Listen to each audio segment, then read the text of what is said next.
Welcome everyone. We are on the beautiful Gelvin Valley map created by Wild Wild Wes.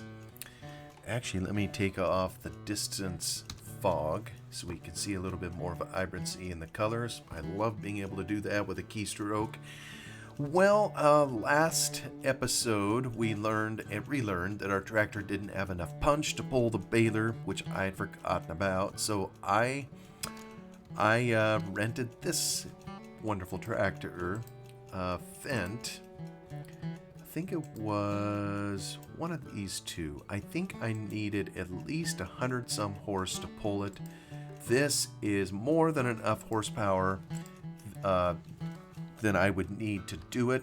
Actually, look at this. That is so cool.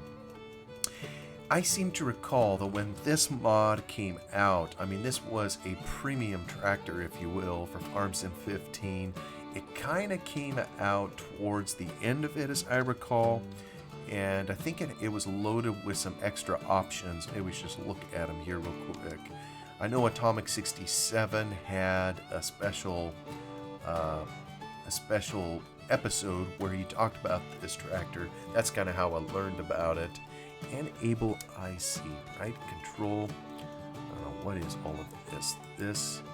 Oh yeah, we can bring our steering wheel up and down. That's gonna tilt. What is this over here? Oh, you can turn on or off. This must be starting it up. Here's opening door. And look at that. They did such a good job. What's this? Oh, you can put the seat up for your buddy. They thought of everything. Whoops. Oh yeah, I gotta be able to move this around. You turn off course delay. You turn that back on, drag it in. Notice that the exterior sound, just like it'd be in real life, if you open the door, it would be louder, but when you shut the door, it's quieter. Let's listen.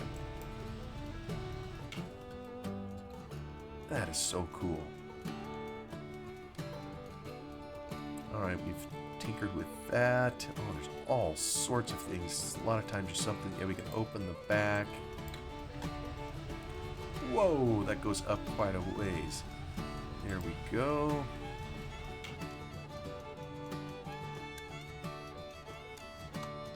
Just turn off the help. Yeah, there's my mouse. I don't know if there's anything over here. Yeah, then there's this whole... Oh, you can open something here. Look at that. Or not open, you can put out, I guess that'd be kind of the warning symbol. That's a European one. They're a little bit different here in the States. What is all of this? Oh, that turns on the screen. Yeah, not real sure what that shows.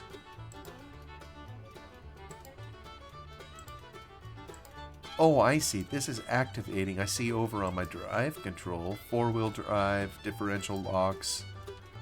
What's this one here? I wonder, does one of them activate? Is there anyone up on the ceiling? Oh my word. Okay, there's a shade to come down. Oh, so you see, this one is just loaded with options. Oh, great. Now, well, let me bring it... Okay, it'll bring it down. And I seem to recall... let me see here. Yeah, maybe there's a couple problems in the log with gearbox conflicts. I don't really have that mod in here. But just a fabulous job. Whoever the modders were that created it, I should know. Those are working mirrors. Just a fabulous mod. Did an awesome job. So, but time's a wasting. We should get out to the field. So I'm gonna slip out of cab like I typically do this, and we're gonna go head to the field.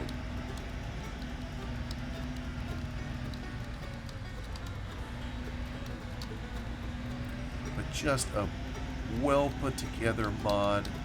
Much respect to those who did it.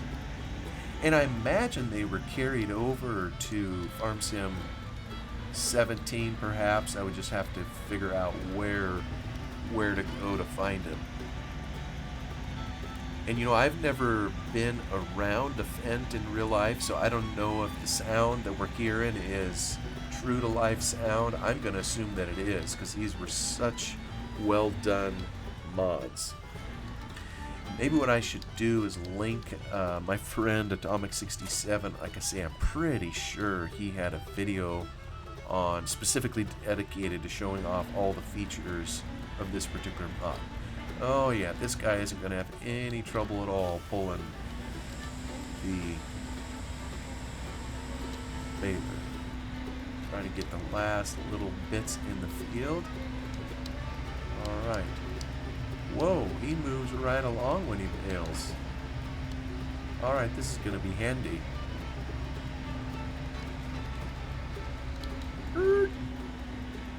Is he supposed to go that fast?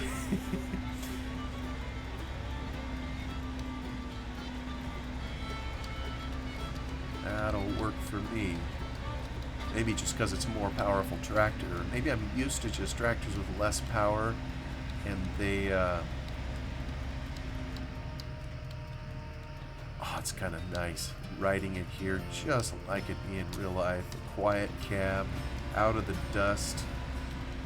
Such a wonderful invention, the cab, for driver comfort when the hours are long. And I have this book on my shelf at home. Oh, what's it called? I think it's called This Was Wheat Farming. You know, I've always been interested in wheat farming and have a number of books on the subject. But it followed a family, I think, in the Palouse region of Washington, southeast Washington. And this was back, maybe 70s, later 60s, 70s. And a lot of the equipment that they had on this farm was, you know, the old school style. No cabs on the equipment, all open air. And you know, it was a beautiful book. It kind of told the story in pictures.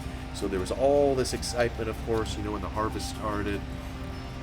And then it had some pictures. It was just very candid how it presented this farm family, you know, as the harvest went on, and you saw the pictures of the men that ran these machines, and they just looked beat. And of course, in those days, there was none of these super wide headers, you know, and there's, you know, taking in lots of crop. They were small machines. They had kind of a small army of them to cover the acreage that they had, and so they just spent bone-wearying hours out there in the harvest, and it takes a piece of a person. And in those days, too, I mean, they hadn't learned as much about ergonomics and some of those things. You know, sitting in seats, you know, you'd wreck your back. Of course, when I tell people I sit in an office chair all day and worry what that may be doing to my back, you know, I'll talk to some of my friends that maybe are in a blue-collar profession, and they say, well, you know, what are you smoking? We're out here wrecking our knees, wrecking our joints, you know, doing the work that we do. And so, yeah, I guess it's all relative. You know what? Even this thing is having trouble pulling this hill. I take that back. I thought he had no trouble.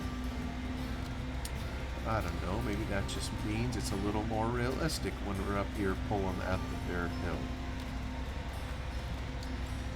I do like the sounds. I think they're definitely different from the regular in-game sounds. So someone did a pile of work to put all this together. Get turned around here. Yeah, we'll get ourselves a few bales off of here and get it all ready to get my... I can almost feel the air conditioning by not having to be out in the weather. It's a wonderful machine.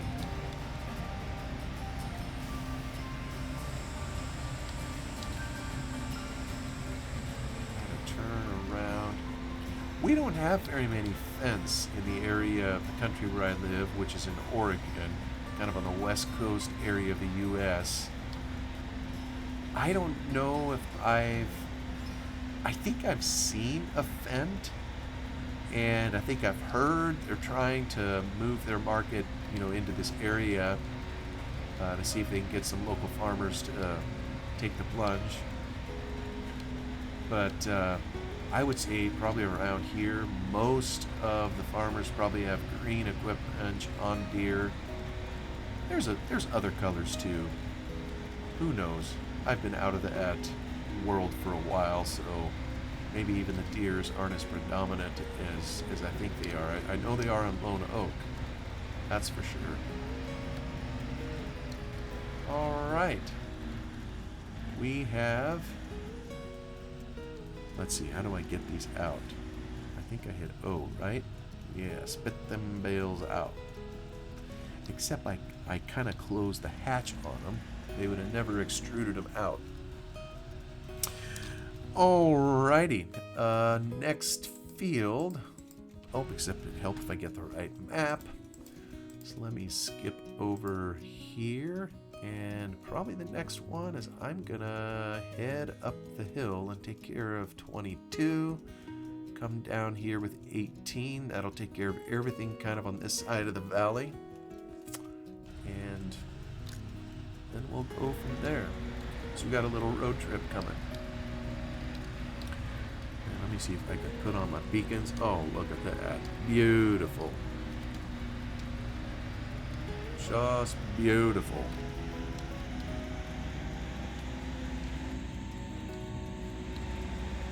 And this thing moves right along, too.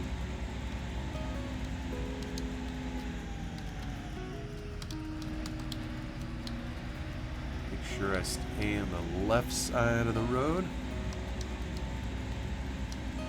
Maybe the steering's a little challenging. I'm not sure what that is. Probably just my poor driving. That's a good-looking tractor. Of course, it isn't all dusty, dirty yet. Alright, we're going to go by our tree farm. I'm kind of curious to see how they're doing. Because at some point, I'm hoping to get some extra revenue off them also, just by harvesting some trees and selling some logs. I planted a bunch of them over here. Yeah, they still don't quite look full-sized. Yeah, I'm sure I could cut them down. I could haul them. Whoa, watch out or I'll end up in the drink. I could cut them down, but I'd rather let them mature a little bit more so I can earn a little bit more from them. We are 15 minutes into our rental contract. Man, I'm really liking this tractor. But I just don't have the 220 G's that it's going to take to buy it. And that's that. Go buy the water, or the grain mill. We don't really haul anything to it. Maybe it's just an old one there for decoration. This thing is moving right along, so... That's a good thing this is rental equipment. I think we just incurred some damage. That's like a 12%. Jumpin' Jiminy. Alright, it's not liking the hill.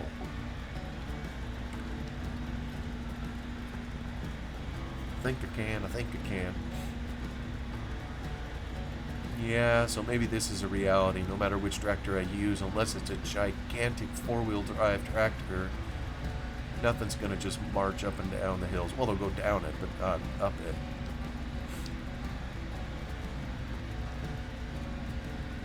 Anywho, last time we were together, I was talking about the marriage, son-in-law, daughter, and people asked me about it. Kind of flippantly would say it went off with a hitch. I know sometimes we say without a hitch. I don't know where that saying came from. Probably should Google it sometime. Get the hatch down. I didn't. Maybe I started it over here. I guess I can't go in there. I'll head on up around this way.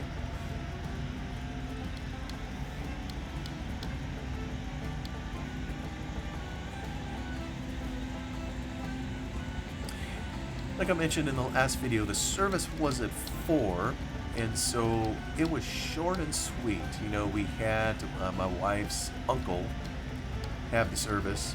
He's been a dear part of our family for many, many years, and I know he sees my wife as if she was his daughter.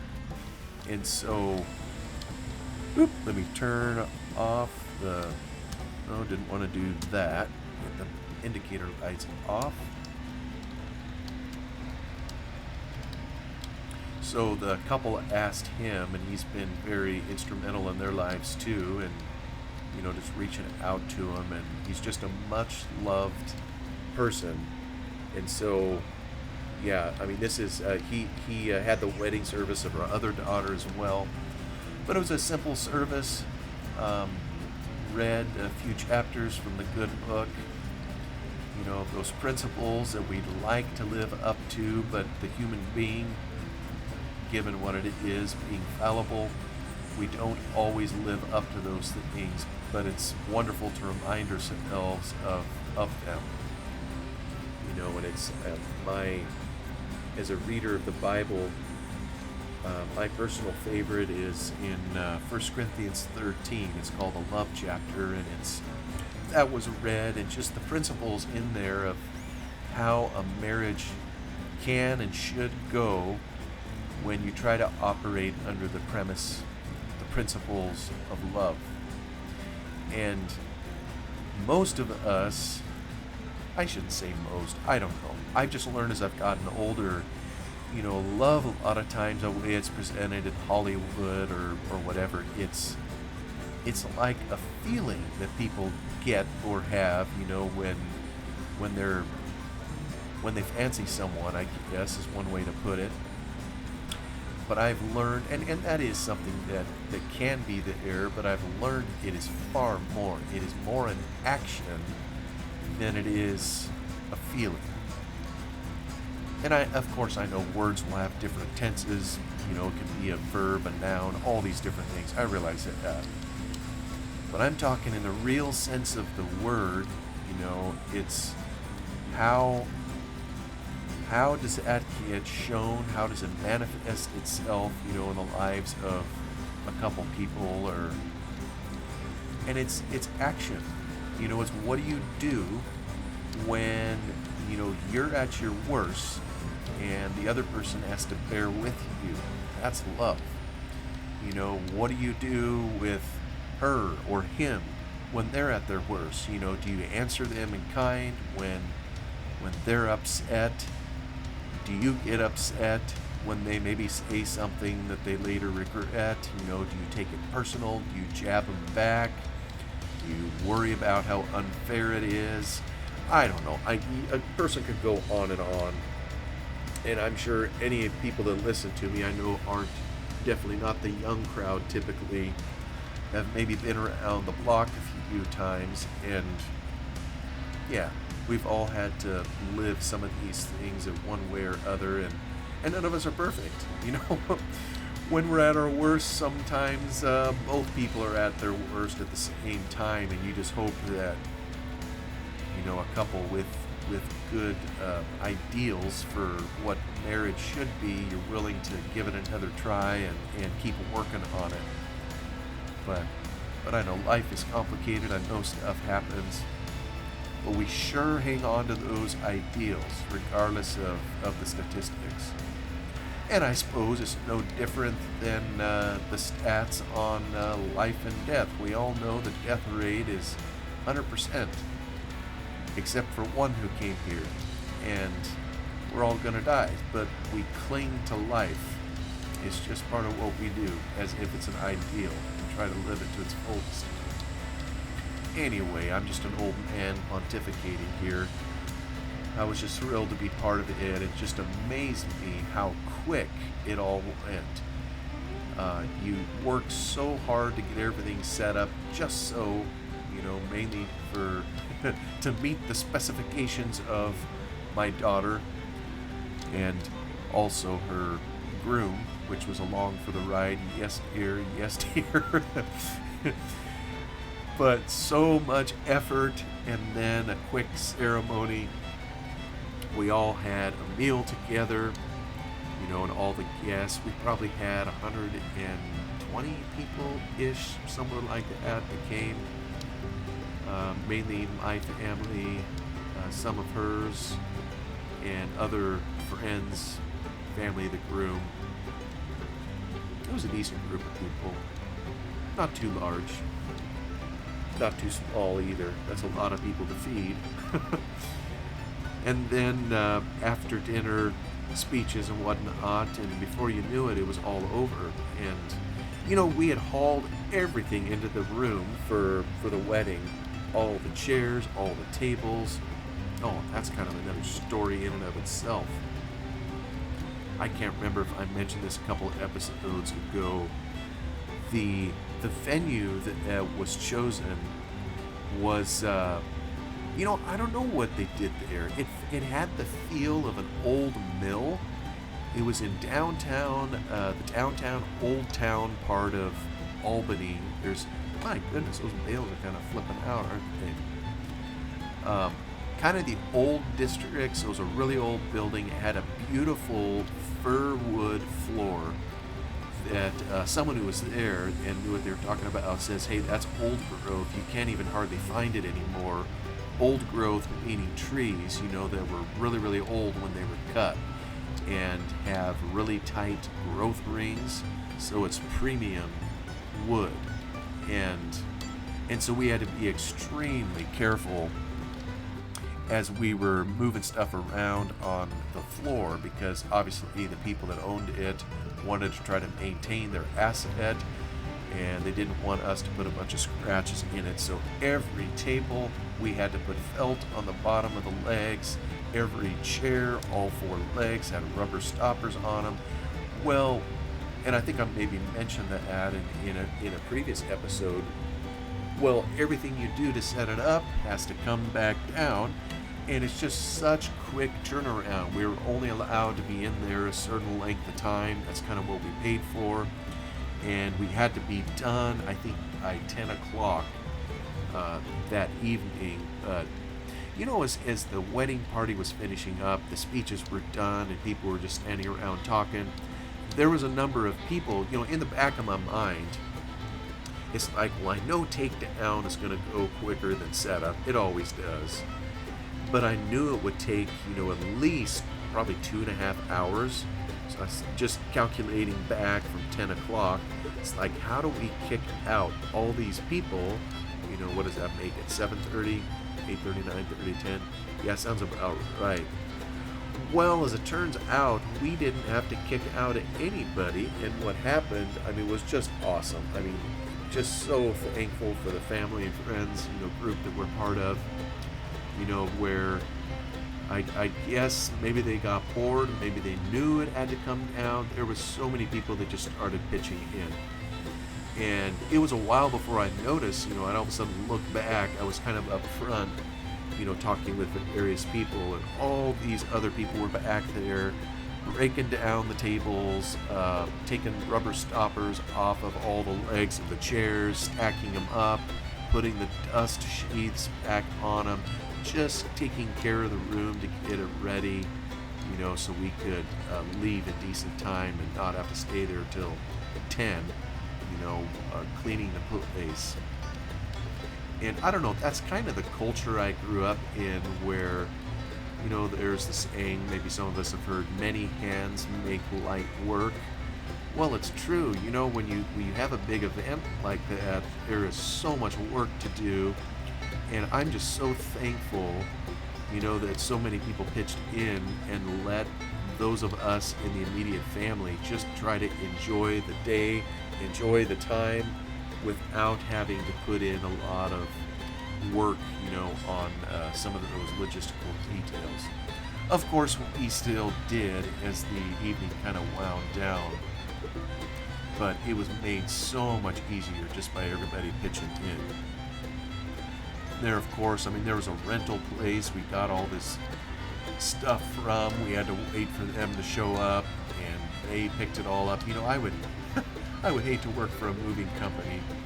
you get called up at some random time to go take care of a wedding on a Friday night when you'd probably much rather be doing something else, to go pick up a bunch of furniture at 9, 10 o'clock at night. But those guys, were very helpful too. So, all in all, we worked so hard to set it up. I'm just glad I didn't have to help as much on tearing it all down.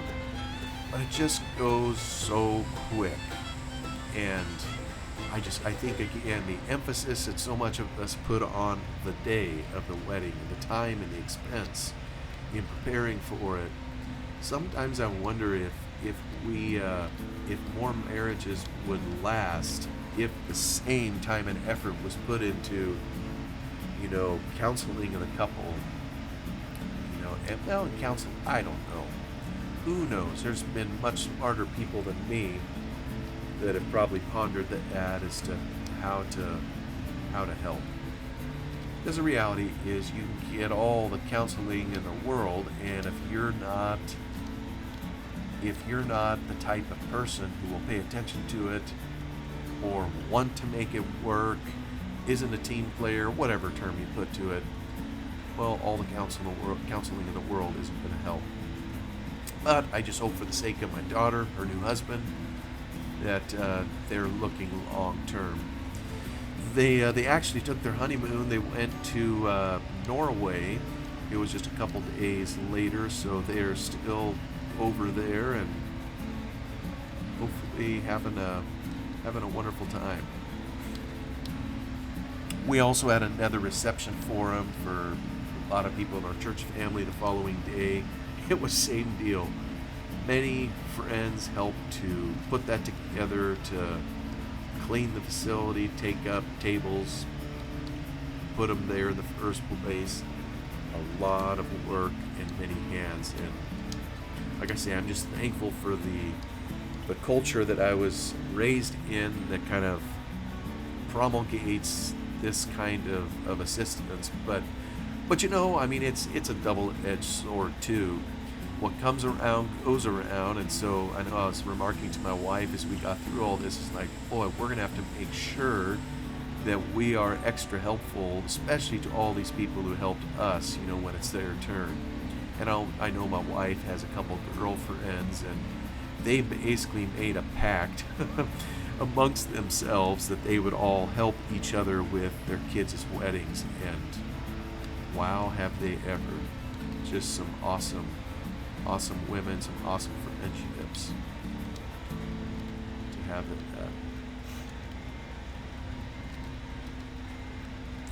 Interestingly, this doesn't pick up windrows when it's going backwards. Yeah, another 15 minutes here have ticked by. Oh, which one's which? Oh yeah, I got two of them. I'm just looking at my rental contract up there to see when I got to send the equipment back. One little giblet here we'll go grab. Oh, and I wanted to talk a little more about I can't remember if I talked about this in the previous video. If I'm repeating myself, I'm very sorry. What can I say? We came through a wedding, and we came through it as a family, and it was, my mind is blown. But the floors in this place, I mentioned that a little bit ago.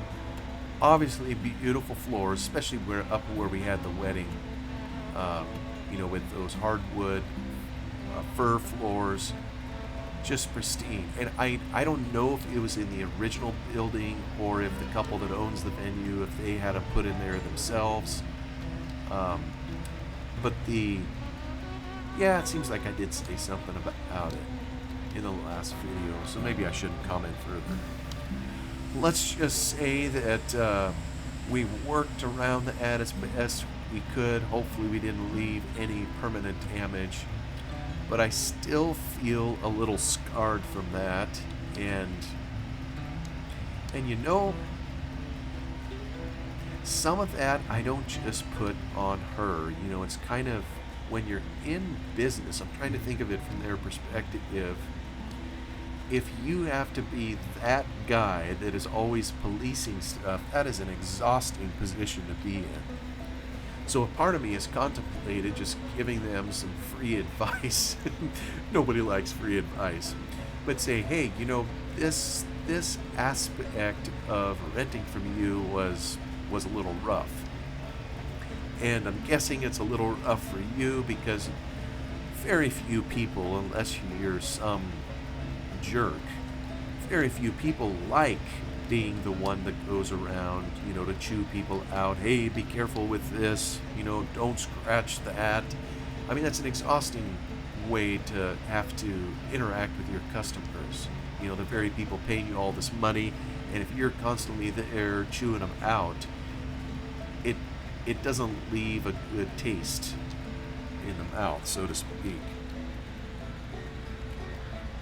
Alright, let me send the excess bales out, and we are gonna head to another field. So I may have mentioned last time that I think my daughter's suggestion for them is probably about the best that it could be. I think I'm heading the right way to the next field, which is get your own stuff and don't let people bring stuff in. Period, end of story. Then you can control a little better how it's handled in there.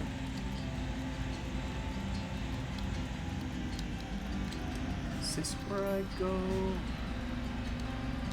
I think I missed my turn off. Yeah, I gotta reel back around here. Find the entrance. Here it is. And here we go. This is gonna be a much larger field. What is that?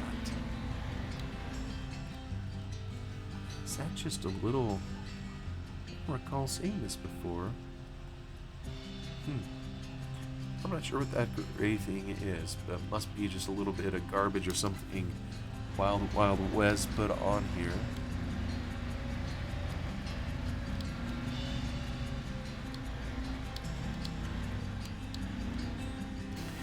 Anyway, I'll get off my wedding talk here. Just was winding down from that weekend, and again, I'm amazed how quickly it went. And here we are. Real life continues right on like it did before. At some point, this couple is going to realize that too, and they're going to be in real life just like everyone else. Oh, I'm kind of getting off here. So, thank you for humoring me, coming along to listen to me talk about this. I just ruminate on it here as I sit here. I won't mention it any further. But I know it's something in the ordinary course of life most people end up going through, either themselves or through visiting friends, whatever. Normal part of life. So y'all have a wonderful day, and I will see you on the next one. Goodbye for now.